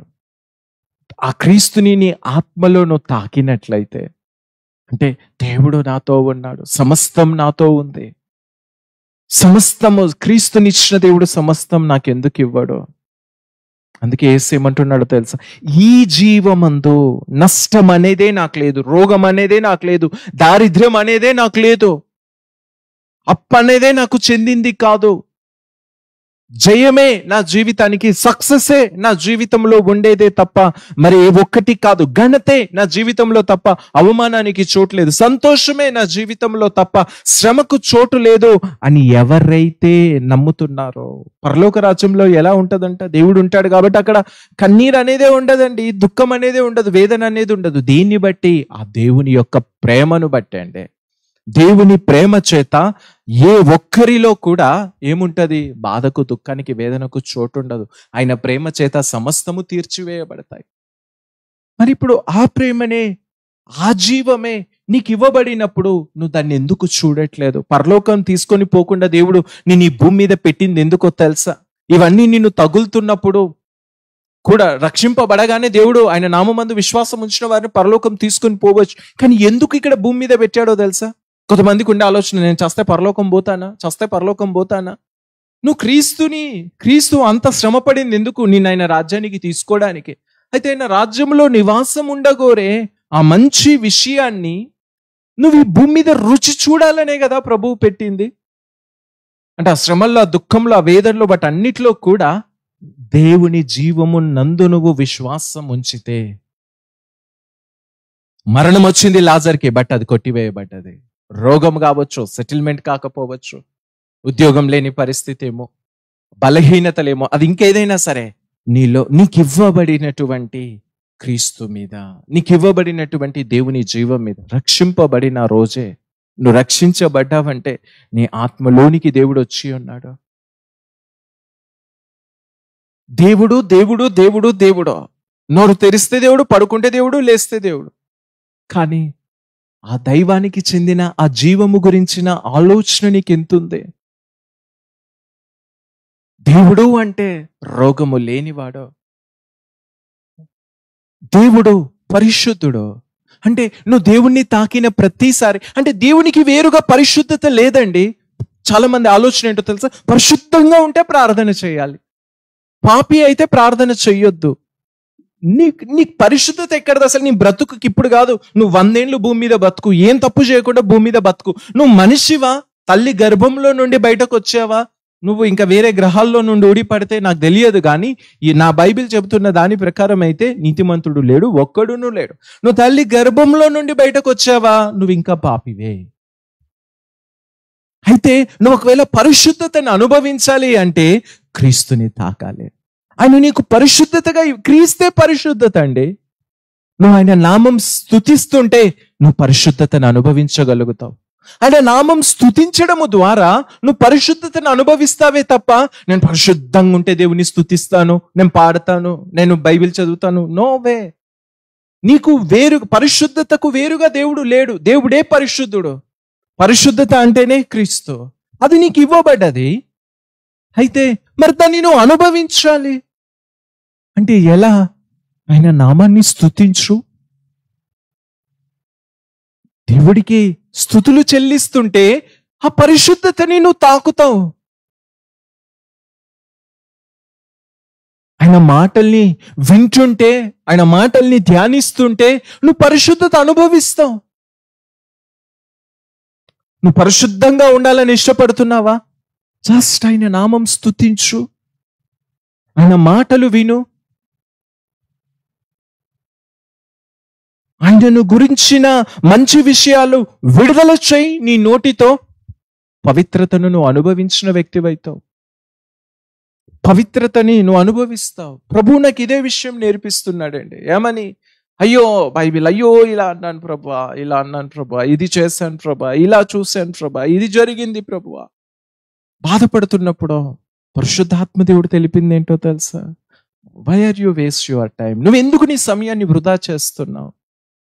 అంటే అయ్యో నేను పవిత్రంగా లేని కదా. నువ్వేడ పవిత్రంగా ఉంటావురా నాయన? ఇప్పుడు కదా 10 జన్మలు ఎత్తి నన్ను పవిత్రంగా ఉండు. మరి పవిత్రత కావాలంటే ఎట్లా? పరిశుద్ధంగా ఉండాలంటే ఎట్లా? నా నామాన్ని స్తుతించు. సో వెన్ ఐ డిస్టర్బ్, నేను ఎప్పుడైతే డిస్టర్బ్ అవుతున్నానో, ఎప్పుడైతే ఆ రకమైనటువంటి దుష్ట సంబంధమైన విషయాలు నన్ను ఆవరించే ప్రయత్నం చేస్తాయో, ఆ టైంలో ఇంకా ఎక్కువగా బైబిల్ చదువుతాను. ఆ టైంలో ఇంకా ఎక్కువగా కీర్తనలు పాడతాను. అంటే ఎందుకు? నేను పరిశుద్ధతను అనుభవించడం అంటే ఆయన నామాన్ని ఆయనను తాకితే చాలండి ఆత్మలో. ఆ క్రీస్తు నిన్ను తాకితే నువ్వు పరిశుద్ధత అనుభవించగలుగుతావు. ఇదివరకు ఏమనుకునేది? పరిశుద్ధత కావాలంటే అయ్యో ఇది నేను చేశాను కాబట్టి నేను పరిశుద్ధుని కాదు, అయ్యో ఇది లేదు కాబట్టి నా నీతి చెడిపోయింది కాదండి. ఆయనే నీతిగా, ఆయనే పరిశుద్ధతగా నీకు ఇవ్వబడ్డాడు కాబట్టి ఆయనని తాకితే నువ్వు పరిశుద్ధత, నీ సొంతం. యేసు వస్త్రపు చెంగు ముట్టిన వ్యక్తి ఏమైపోయింది? అప్పటి వరకు ఆ రక్తస్రావము కలిగిన రోగము స్త్రీ, అంటే ఆ రక్తస్రావము వెనకాల ఏం పనిచేస్తుందండి? పాపం కదా, పాపం పనిచేస్తుంది కదా, పాపాన్ని బట్టే ఆ స్త్రీకి ఆ రోగము కదా. సో ఆమె ఆమె ఏంటి? ఆ రోగం పోవాలంటే ముందు ఏం పోవాలా? పాపం పోవాలా. ఆ పాపం పోవాలంటే ఆమె జీవితంలోనికి ఏం రావాలా? పరిశుద్ధత రావాలా. అంటే స్వస్థత ఆమె జీవితానికి వచ్చిందంటే ఆమె దేనిని తాకింది? ముందు ఏమి ఆమె జీవితంలో విడుదలైంది? పవిత్రత విడుదలైంది. ఎట్లొచ్చింది? రక్తస్రావం కలిగిన రోగము కలిగిన స్త్రీ అని మాత్రమే నువ్వు ఈ సువార్తలలో చదువుతున్నావు. రక్తస్రావము, ఆ రోగము రావడానికి కలిగిన శాపాలు నువ్వు ద్వితీయోపదేశ కాండం చదువు. ఏ విషయాలు చేసినప్పుడు, ఏ రకమైన పాపం గుండా నడిచినప్పుడు ఆ రోగము తాకుతుంది అనేటటువంటి విషయాలు రాయబడ్డాయి బైబిల్లో. అయితే ఆ స్త్రీ ఏం చేసింది? ఆ రోగం పోవడానికి తన జీవితంలో ఏం చేసింది? ఆ రోగం ఉంది అంటే ఖచ్చితంగా అది శాపాన్ని బట్టో పాపాన్ని బట్టో ఆమె జీవితంలో ప్రభావం చూపించింది. అయితే అది పోవడానికి వాట్ షీ డిడ్, ఏం చేసింది ఆమె? ఫాస్టింగ్ ఉందా? లేదు అంటే ఏం చేసింది? ఆమె ఏం చేసిందో తెలుసా? యేసయ్య గార్మెంట్, ఆయన వస్త్రపు చెంగుని అంచుని తాకింది. పవిత్రత ఆమెలోని, నాలో నుండి మహిమ పోయింది ప్రభు చెబుతున్నాడు. నో, మహిమ విడుదలైంది. ఏ రోగము, ఏ పాపాన్ని బట్టి రోగం ఉందో ఆ పాపపు అధికారం పోయింది, ఆ పాపపు శక్తి పోయింది. కారణం పరిశుద్ధుని ఆమె తాకింది కాబట్టి అపవిత్రతకు చోట్లేదు. పాపానికి చోట్లైనప్పుడు పాప సంబంధమైన ఏ కార్యము కూడా నీ జీవితంలో జరగదు. కాబట్టి దుష్టుడు పెట్టేది ఏంటో తెలుసా? నువ్వు పవిత్రంగా మార్చబడు, నువ్వు ఈ పాపివి, నువ్వు ఇవి చేసినావు, అవి చేసినావు, నువ్వు జీవితంలో ఎన్నడూ పరిశుద్ధుడివి కావిగా, అయిపోయింది నీ పని, ఇంకా నువ్వు పరిశుద్ధుడివి కావు, ఇగో ఇవున్నాయి నీ గతమంతా చూపిస్తాడు. నో, నువ్వు యేసుని తాకితే నీ ఆత్మలో ఉన్న ఆ యేసయ్య నామాన్ని పలుకు, కొద్దిసేపు ఆ యేసయ్య నామాన్ని స్తుతించు, ఆ యేసయ్య కీర్తన. అంటే ఈ ఆలోచన లేదండి, మన మైండ్ ఆ రీతిగా నూతన పరచబడలేదు. ఏంటో తెలుసా? పరిశుద్ధత అంటేనే క్రీస్తు. దేవుడు నాకు పరిశుద్ధంగా ఉంటేనే దేవుని సన్నిధి సమీపించాలి, లేదంటే రాళ్లతో కొట్టి చంపాలి, పాత నిబంధనలో. ఇప్పుడు దేవుడు ఏం చేస్తాడు? ఆయన నీకు ఇచ్చేసుకున్నాడంటే, సినాయి కొండ మీద ఉన్నప్పుడు మోషేతో ఏం చెప్పాడు దేవుడు? ఎవడైనా ఈ కొండకు అంచులు నియమించు, దాన్ని దాటి వస్తే రాళ్లతో కొట్టి చంపాలి, నన్ను తాకద్దు, ముట్టొద్దు. అంటే సమీపించురాని తేజస్సులో నివసించే అంతటి పరిశుద్ధుడైన దేవుడు ఈరోజు క్రీస్తు ద్వారా నీకేం చేయబడ్డాడు? నీకు ఇవ్వబడ్డాడండి. ఆ దేవుణ్ణి హత్తుకోవచ్చు, హక్ చేసుకోవచ్చు, ముద్దు పెట్టవచ్చు, స్తుతించవచ్చు, ఆయనను అనుభవించవచ్చు. పరిశుద్ధాత్మ దేవుడు నీకున్నాడంటే ఆ దేవుడు ఏమైనా తక్కువైనాడా? ఆ సీనాయి కొండని సమీపిస్తే రాళ్లతో కొట్టి చంపమని చెప్పిన ఆ దేవుడే, ఆ పరిశుద్ధుడే, ఆ వ్యక్తిత్వము కలిగిన వాడే, ఎవరూ సమీపించలేని తేజస్సులో నివసించే ఆ పరిశుద్ధాత్మ దేవుడే నీలో నివాసమై ఉంటే, ఆయనతో సహవాసము చేస్తే ఆ పవిత్రతని, ఆ పరిశుద్ధతని నువ్వు అనుభవించగలుగుతావండి. అందుకే యు రీడ్ ద బైబిల్.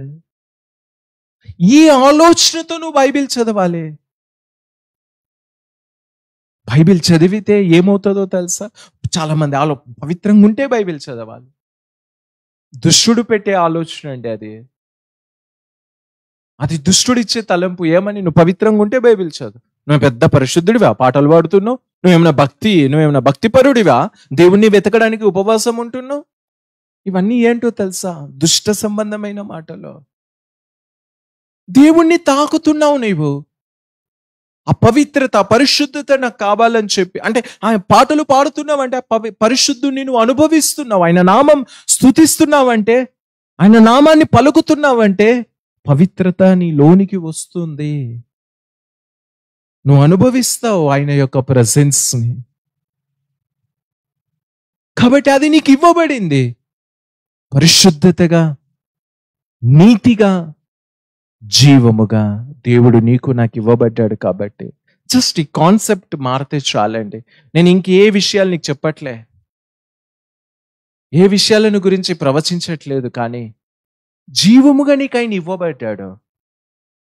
ఇది చేయి, అది చేయి, ఇలా చేయి, అలా చేయి కాదు. మరి ఏం చేయాలి బ్రదర్? ఇది జరుగుతుంది. నా దేవుడు మేలైంది నాకు చేస్తాడు. 1,00,000 పోయిందా 1,00,00,000 వస్తుంది. 1,00,00,000 పోయిందా 10 కోట్లు వస్తాయి. ఈ రోగం వచ్చిందా దేవునికి ఇంకా మహిమ, ఈ రోగం పోతుంది. డాక్టర్స్ ఇది చెప్పారు, అది చెప్పారు, ఇది పోతుంది. ఇది పోతుంది అంతే, పెదవులతో కాదండి. నువ్వు ఆ విషయాన్ని మనసుతో నమ్ముతూ ఆ జీవపు ప్రత్యక్షత చూపించమని అడుగు. సో ఒక విషయాన్ని నీకు నేను చూపిస్తాను. రోమీయులకు రాసిన పత్రిక 6వ అధ్యాయము 2వ వచనం.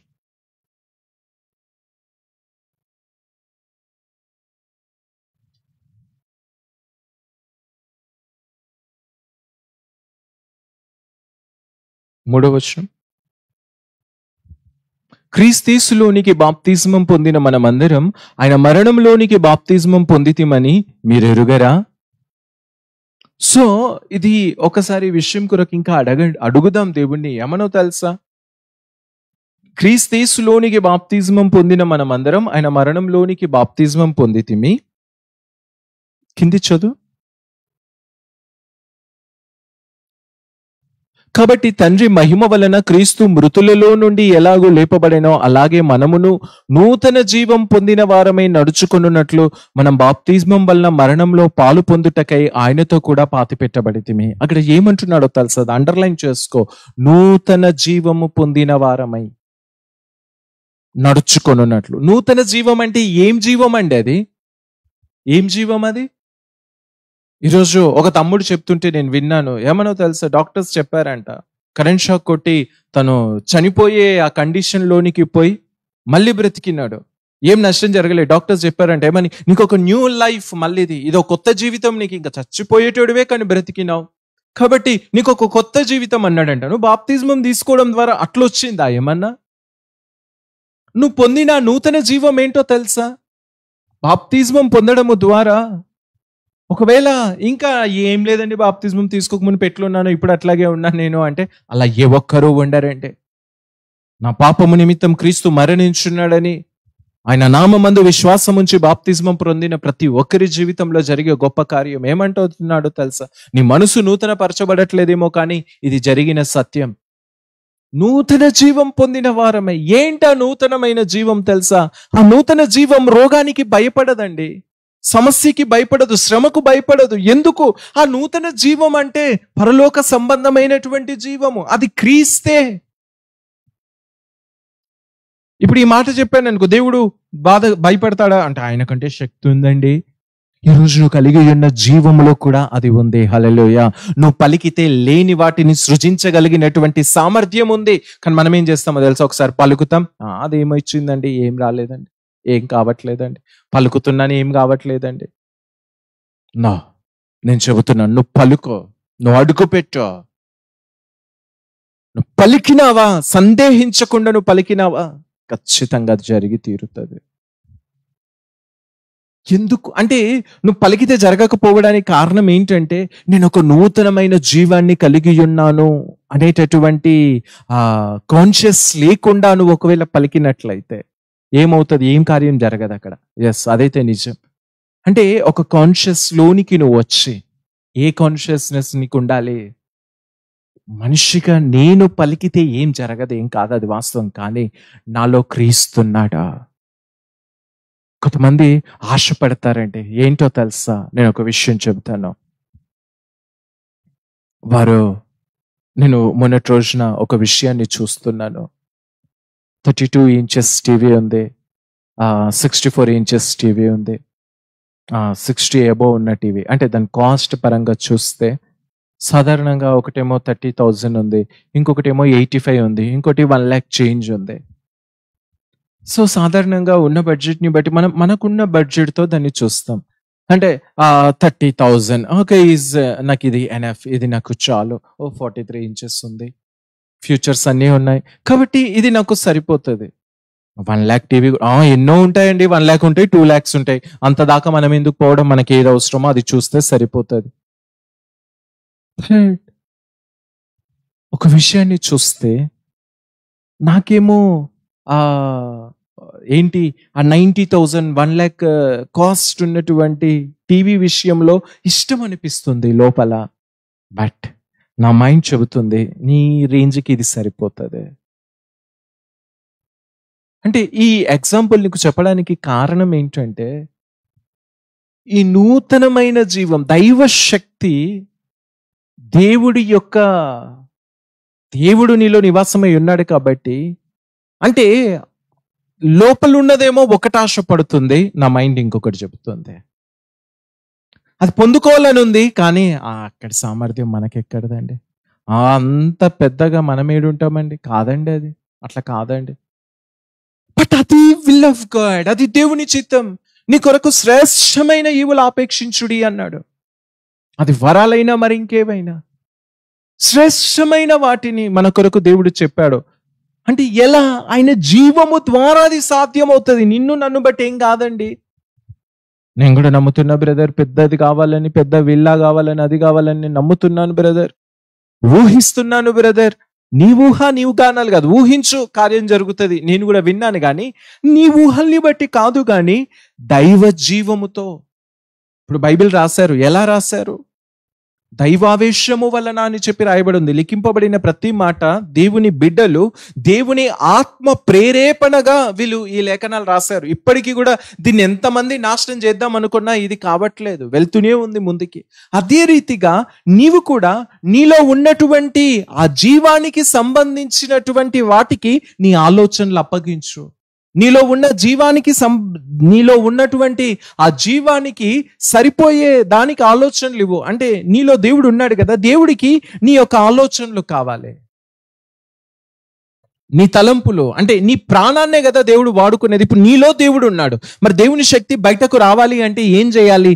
నీ సొంతాన్ని దేవుడికి అప్పగించాలి. దేవుడు ఉన్నాడు, నాతో దేవుడు ఉన్నాడు, నాలో దేవుడు ఉన్నాడు, నాలో దేవుడు ఉన్నాడు. వీళ్ళ చిత్తం చూస్తే, వీళ్ళ ఇష్టం చూస్తే, వీళ్ళ ఇష్టం అప్పగించేది వేరే దానికి, దేవుని ఇష్టానికి అప్పగించారు. దేవుడు నాలో ఉన్నాడు, ఫైనాన్స్ కావాలంటే జాబ్ చేయాలి, ఫైనాన్స్ అంటే వేరే దిక్కు, స్వస్థత అంటే వేరే దిక్కు. స్వస్థత అంటే డాక్టర్ వస్తాడు, ఫైనాన్స్ అంటే జాబ్ వస్తుంది. తప్ప నేను అనట్లే. God created everything is good, but నీ కాన్సన్ట్రేషన్ ఎక్కడ ఉండాలి? ఫైనాన్స్ కావాలి అంటే దేవుడి సన్నిధిలో ఈ మాట నేను చెబుతున్నానంటే without experience I don't tell anything. అంటే అది నువ్వు రుచి చూడకుండా నీకైతే నేను చెప్పలేను.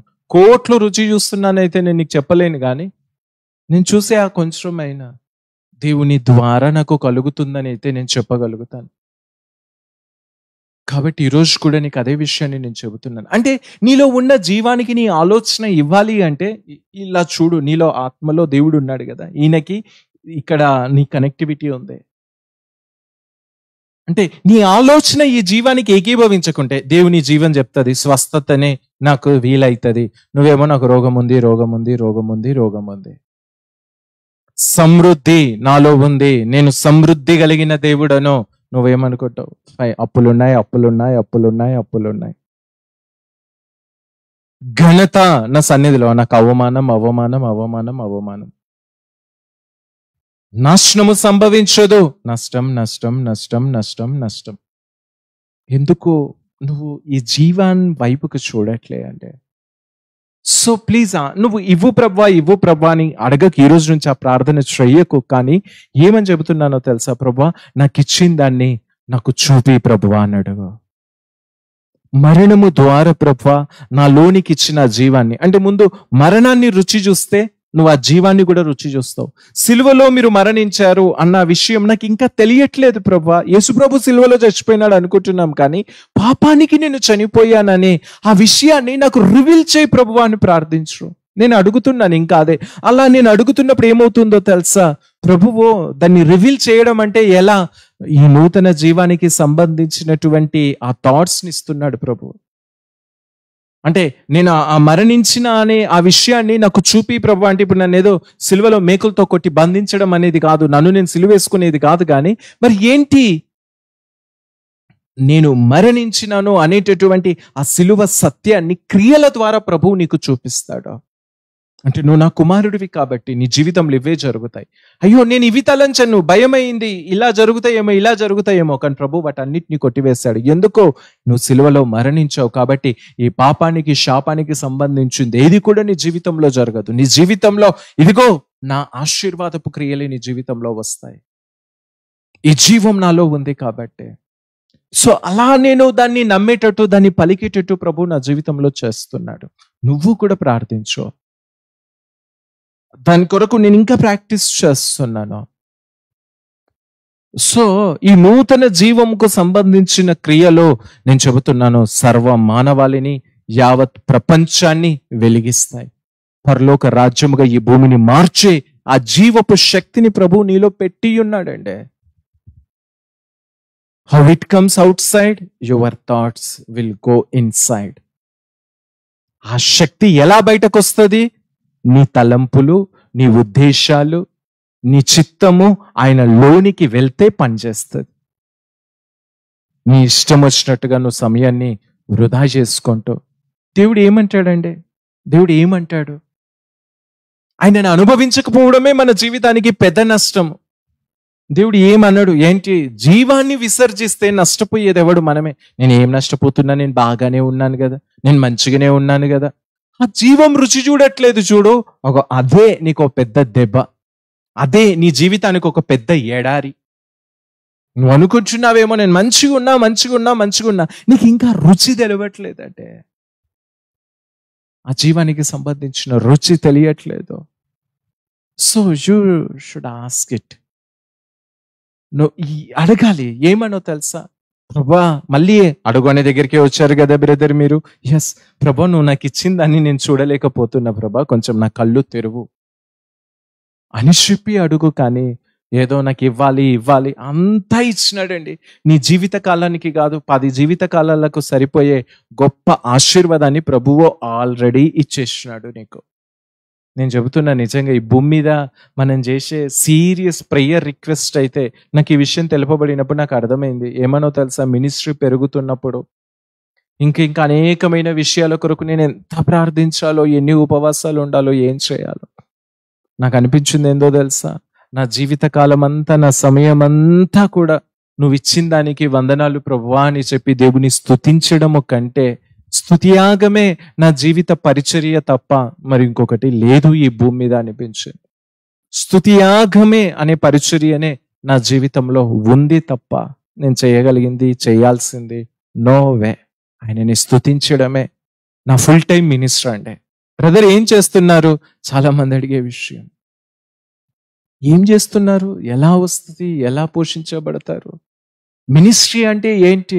స్తుతియాగమే నా మినిస్ట్రీ, స్తుతించడమే నా మినిస్ట్రీ. సో నువ్వు కూడా ప్రాక్టీస్ చేయి ఈ విషయాన్ని.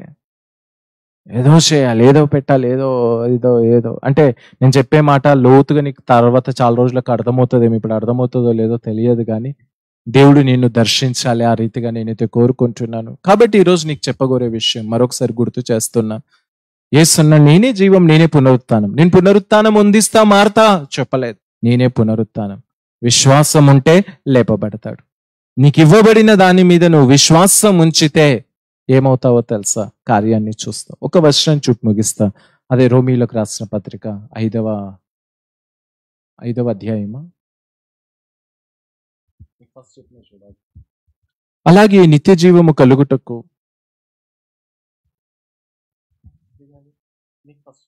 రోమీలకు రాసిన పత్రిక 5:14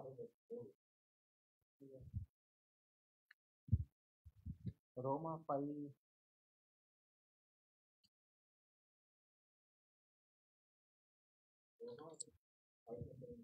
4:22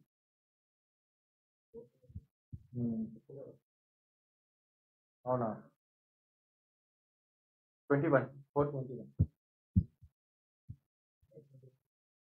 రోమా 4:21 ఓకే. దేవుని మహిమపరిచి 20 కూడా ఒకసారి చూపి 20 అవిశ్వాసము వలన దేవుని వాగ్దానమును గూర్చి 19 కూడా చూపి. మరియు అతడు, ఇది అబ్రహం గురించి చెప్పబడింది, 18 నుంచి చదువుదాం. నీ సంతానం ఇలాగుండునని చెప్పిన దానిని బట్టి తన అనేక జనములకు తండ్రి అగునట్లు నిరీక్షణకు ఆధారము లేనప్పుడు అతడు నిరీక్షణ కలిగి నమ్మెను. నిరీక్షణకు ఆధారం లేనప్పుడు నిరీక్షణ కలిగి నమ్మినాడంట. మరియు అతడు విశ్వాసమునందు బలహీనుడు కాక రమారమి 100 వయసు గలవాడే ఉండి అప్పటికి తన శరీరం మృతతుల్యమైనట్టును శారా గర్భం మృతతుల్యమైనట్టును ఆలోచించెను. ఇక నాకేమొస్తాయండి అద్భుతాలు, నాకేం జరుగుతాయని, నా వయసు అయిపోయింది, ఇక అంతా జాబ్ లేదు, ఏం లేదు, డబ్బు ఎక్కడి నుంచి వస్తుందండి, ఇల్లు ఎలా కడతామండి, పెళ్ళి ఎలా చేస్తామండి, అనేకమైన సందేహాలు, ఆలోచనలు, సంకుచయాలు. అబ్రహాంకి కూడా అట్లాగే అనిపించింది. కానీ ఆయన ఏం చేశాడంట చూద్దాం. 20 అవిశ్వాసము వలన దేవుని వాగ్దానమును గూర్చి సందేహింపక. ఇక్కడ ఏమంటాడు? వాగ్దానమును గూర్చి. ఏం వాగ్దానం చేశాడు దేవుడు అబ్రహాంకి? పోయిన వారంలో చూసాం కదా, ఏమని? అబ్రహమా, నేనే నీకు బహుమానము. దేవుడు ఇవ్వబడ్డాడండి అబ్రహాంకి. కుమారుడు పుట్టలేడా? కుమారుడు కాదు, తన 400 నువ్వు 100 సంవత్సరాల్లో జరిగేది నీకు తెలియదు, అబ్రహాంకి తెలుసా? 400 సంవత్సరాల తర్వాత జరగబోయే హిస్టరీ అంతా, 400 కాదు, ఇప్పుడు మన జాబితా గురించి కూడా దేవుడు అబ్రహాంకి ఎప్పుడు చెప్పినాడు? అప్పుడే చెప్పినాడు. ఇంత బయలుపరిచినాడంట దేవుడు ఆ వ్యక్తికి. సో ఆయన ఏం చేసినాడు? అందుకే నమ్మినాడు. వాగ్దానమును గూర్చిన సందేహించక, అంటే దేవుడు నాకు ఇవ్వబడ్డాడు, అంటే ఈ యావత్ శక్తినంతటిని కూడా దేవుడు చూపించినప్పుడు ఆయన శక్తిని నమ్మాడు. నమ్మడానికి ఆధారం ఏం లేదు, కార్యం జరుగుతుంది అనడానికి అక్కడ ఏం కనబడట్లేదు, కానీ హీ బిలీవ్ ద లార్డ్. ఆయన దేవుని మాటను నమ్మినాడు అంతే. ఇంకోటి ఏదిగా నాకు అవసరం, ఆయన మాట నమ్ముతా, సస్తే సావని ఇట్లాగే, కానీ ఆయన మాట నమ్ముతా అనుకున్నాడు. అప్పుడు ఏం జరిగింది? 20 అయిపోయిందా? 9:20 దేవుని మహిమపరిచి ఆయన వాగ్దానము చేసిన దానిని నెరవేర్చుటకు సమర్థుడని రూఢిగా విశ్వసించి విశ్వాసము వలన బలము నొందెను. విశ్వాసం చూపిస్తే ఏమవుతుందంట? బలం వస్తుందంట, బలం పొందుకుంటామంట. ఈ విషయాన్ని ప్రాక్టికల్ గా కూడా నీకు ఒక విషయం చెబుతాను. నేను ఇంకో బ్రదర్ వాకింగ్ కోసం పోతున్నప్పుడు తను చెప్పిన విషయం ఏంటంటే, ఈ విషయాన్ని నేను ధ్యానిస్తున్నా. ఏమని? విశ్వాసం వలన బలం పొందుతారు. ఏ విశ్వాసం? నాలో జీవం ఉంది, నాలో దేవుడు ఉన్నాడు, యేసయ్య జీవం ఉంది కదా, ఆ జీవానికి సంబంధించిన కార్యాలే వస్తాయి, ఫైనాన్స్ వస్తుంది, everything it will come. So నా జీవితంలోనికి వచ్చి తీరుతుంది అంతే. జీవంలో రోగానికి, దారిద్ర్యానికి చోట్లేదు, అదే నమ్ముతున్నాం. అప్పులకు చోట్లేదు, అన్నీ వస్తాయి దాంట్లోకే. కాబట్టి ఇది ఉంది కదా, నా విశ్వాసం దీనికోసం వాడతానే తప్ప సమస్య కొరకు నేను వాడను. అలా నేను నమ్ముతూ కన్ఫ్యూజ్ చేస్తూ ఉన్నాను. ఆ పర్సన్ నేను వెళ్తూ ఉన్నాం, పెద్ద పెద్ద ఇండ్లు కనిపిస్తున్నాయి పక్కకి. తను చెప్తున్నాడు, అన్న ఇప్పుడేం కొంటాం, ఇంకా ఇల్లు మనము కొనలేం, అయిపోయింది, చాలా రేట్లు పెరిగిపోయినాయి, కోట్లు లక్షల్లో ఉన్నాయన్న. చిన్న చిన్న స్థలాల్లో ఒకప్పుడు చూస్తే 3-4 లక్షలు ఉన్న ఇల్లు అన్న ఈరోజు ఎంతకైతుందో తెలుసా? 1 కోటి రూపాయలు పలుకుతుంది. 10-15 లక్షలు ఉండే 2 సంవత్సరాల క్రితం, ఇప్పుడు దాని వాల్యూ చూస్తే 1 కోటి రూపాయల్లో ఉందన్న. ఇక కొంచెం పెద్దలు కావాలి అనుకుంటే 4-7 కోట్లు పెడితే తప్ప సిటీలో ఇల్లు ఉండదన్న. ఎలా వస్తుంది మనకి? మనం ఇల్లు కొనలేము. తను చెప్పిన మాట అక్షరాలుగా సత్యం అండి. ఈజ్ ఎ న్యాచురల్ మా లైఫ్ కి సంబంధించేది. But when I rejected that word, అప్పుడు ఏమైందో తెలుసా? ఆ మాట వింటున్నప్పుడు ఒకలాంటి కలవరం, ఒకలాంటి వేదన, బాధ, దుఃఖం అలుముకుంటుంది. నో నో బ్రదర్, అలా కాదు. ఎందుకో తన కుమారుని మనకిచ్చాడు. విశ్వాసం మనకుంది అంటే ఆ దేవుని జీవం మనకుంది. మన శక్తిని బట్టి ₹1,00,00,000 కాదు, ₹10 కూడా ఏం కొనలేం. ₹1,00,000 పెట్టి కూడా ఏం కొనలేం, అనుభవించలేం. ఎందుకో తెలుసా? దేవుడు అంటాడు ఒక చోట, ఏమని? నువ్వు అంత ధాన్యం సమకూర్చుకుంటున్నావు కదా, ఈ రాత్రి నీ ప్రాణం అడిగితే ఎక్కడికి పోతావురా పిచ్చోడా అని చెప్పి వాడిని అడిగిండు బైబిల్లో. తెలివి తక్కువగా నువ్వు అంత సమకూర్చుకుంటున్నావు, కోట్లు సమకూర్చుకుంటున్నావు కదా, ఒకవేళ ఈ రాత్రే నీ ప్రాణం నేను తీసుకుంటే ఏం చేస్తావు నువ్వు అదంతా? అంటే మనం ఏదైనా అనుభవించాలన్నా, ఏదైనా పొందుకోవాలన్నా, హౌ ఇట్ కమ్స్? నీ వర్కా, నీ శక్తా? బ్రదర్ నీ పని చేస్తున్నా, ఇది చేస్తున్నా, ఇలా వస్తాయి, ఇలా ఎన్నో ఆలోచనలు ఉంటాయి వాళ్ళకి. ఇల్లు కొనాలి అంటే ఇలా ప్లాన్స్ అన్ని రాంగ్ అని నేను చెప్పట్లే. But is the important of the lord life అండి. ఆ దేవుని జీవం నీలో ఉన్నందుకు బలపరచబడగోరే ఆలోచన చెప్తున్నాను. సో జీవం మనలో ఉంది. ₹1,00,00,000 కాదు, 10, 100, 1,00,000 పెట్టి కూడా మనం ఏం కొనలేము ఇప్పుడు. కాబట్టి మన పరిస్థితి అలా ఉంది, అది వాస్తవం. బట్ అది కాదు, నిరీక్షణకు ఆధారము లేనప్పుడు అబ్రహము వాగ్దానము చేసిన వాడు రూఢిగా దానిని నెరవేర్చగలగ సమర్థుడని చెప్పి నమ్మినాడంట. దేవుడి మీద అంతగా ఆయన ఆధారపడ్డాడండి. సో అలా మనం నమ్ముదాం అంతే. ఏమైతుంది? మన మూల్యమన పోతుందా? ₹1,00,00,000 ఖర్చు అయిపోతాయా? దినమంతా నమ్మకుండా బాధతో, వేదనతో ములుక్కుంటా, ఏడ్చుకుంటా, బాధతో నువ్వు సచ్చిన పీనుగులాగా ఒక మూలన కూర్చునే దానికంటే నువ్వు సంతోషంగా జీవించడానికి నీ తలంపులు ఎందుకు వాడవు? నీ ఆలోచనలు ఎందుకు వాడవు? నువ్వు ఆనందించడానికి నీ తలంపుల్ని నువ్వు ఎందుకు వాడవు? ఒకసారి ఆలోచించి ఆ విషయాన్ని.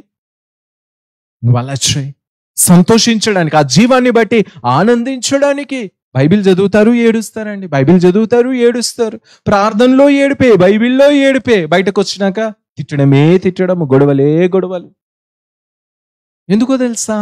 వాళ్ళ థాట్స్, వాళ్ళ ఆలోచనలు దేవుని యొక్క జీవానికి కనెక్ట్ అవ్వట్లేదు. దేవుడు చెప్తున్నాడు కానీ దాన్ని వాళ్ళు వాళ్ళ ఆలోచనలో, తలంపుల్లో దాన్ని పెట్టడానికి ఇష్టపడట్లే. ఒక 10 నిమిషాలు ఇష్టపడతారు, 1 నిమిషం అంతే. తర్వాత నోవే అంత ఆక్యుపై చేసుకుంటాడు దుష్టుడు దాన్ని. సో అడుగు దేవుణ్ణి. సో అలా చెప్పినప్పుడు ఆ బ్రదర్ వెంటనే ఎస్ రైట్, అది నిజం. విశ్వాసమును బట్టి మనం బలపరచబడతామండి. నమ్మితేనే మనకు బలం వస్తుంది. నువ్వు నమ్మకపో. కానీ మన దౌర్భాగ్యం ఏంటంటే మనిషిని నమ్మరు, చెడునే నమ్ముతారు ఎక్కువ. దేవుడు నిన్ను దీవిస్తాడు, ఆశీర్వదిస్తాడని ఏదైనా ఇంట్లోకి వెళ్ళి చెప్పినాం అనుకోండి, నిశ్చయముగా నీకు ఆశీర్వాదం. నేను చూసాను, నిశ్చయముగా నీకు ఆశీర్వాదం. ఏదో చెప్తున్నాడండి. పలానా చోట పలానే నాటి పెట్టారు, ఇక్కడ నిమ్మకాయలు ఉన్నాయి, ఇక్కడ ఉప్పు ఉంది, ఇక్కడ మేక తలకాయ ఉంది, ఇక్కడ బొచ్చు ఉంది, నీకు ఇది జరుగుతుంది, అది. ఎంత నమ్ముతారో వాళ్ళని. అయ్యయ్యో, నీకు నష్టం జరగబోతుంది దీన్ని బట్టి. క్రీస్తు నీలో ఉన్నాడు, నీకు ఆశీర్వాదం అని చెప్తే వాళ్ళు నమ్మరండి. ఇక్కడ బొచ్చు ఉంది, ఇక్కడ ఉప్పు ఉంది అంటే మాత్రం they are believing that words. So నువ్వు మంచిని నమ్ము, విశ్వాసాన్ని నమ్ము.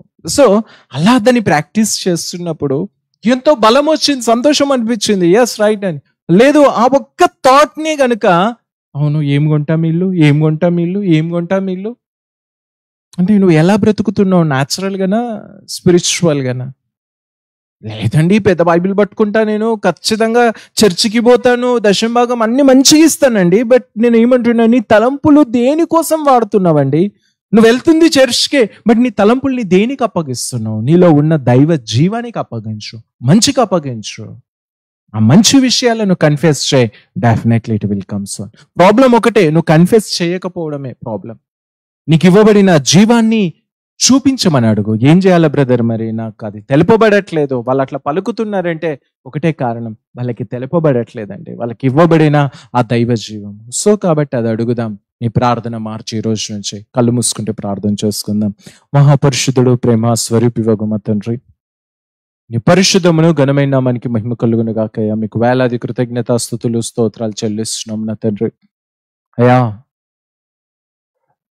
ఈరోజు మార్తా నువ్వు జీవముగా అనుగ్రహించబడ్డావు, కానీ ఆమె నమ్మలేకపోయింది. నువ్వు లేవు మాకేం జరగలే అనుకుంటుంది.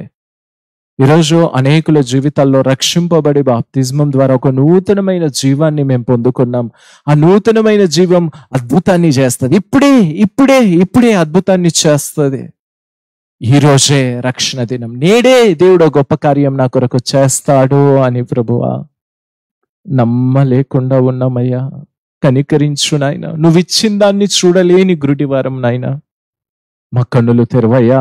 ఎవరైతే ప్రార్థిస్తున్నారో ఈ రీతిగా ప్రభా, నిజంగా ఈ లైవ్ లో ఉన్నా లేకపోయినా నాకు చెందిన ప్రతి ఒక్క బిడ్డ జీవితంలో, నా కుటుంబంలో, రక్త సంబంధికుల్లో, స్నేహితుల్లో అయ్యా, మినిస్ట్రీ పరముగా నాయన ఇప్పుడు ఉన్నవారు, నువ్వు రాబోయే రోజుల్లో దయచేస్తున్న ప్రతి బిడ్డ కూడా నాయన ఈ ప్రత్యక్షత కలిగి నీ రాజ్యమును కట్టే ఒక బలమైన రాయవారులుగా మేము ఉండుటకున్న తండ్రి, నీ యొక్క బలమైన తండ్రి అభిషేకమును నాయన, అదే రీతిగా నాయన ఒక బలమైన వెలుగును నాయన మా జీవితాల్లో కలిగించండి. సిలువలో మా పాపము నాశనమైందని, బాప్తిస్మం ద్వారా ఒక నూతనమైన జీవాన్ని మేము పొందుకున్నామని నాయన దాన్ని మేము చూచులాగున, అనుదినము నీతో సహవాసం మేము చేయలాగున కృప చూపించండి.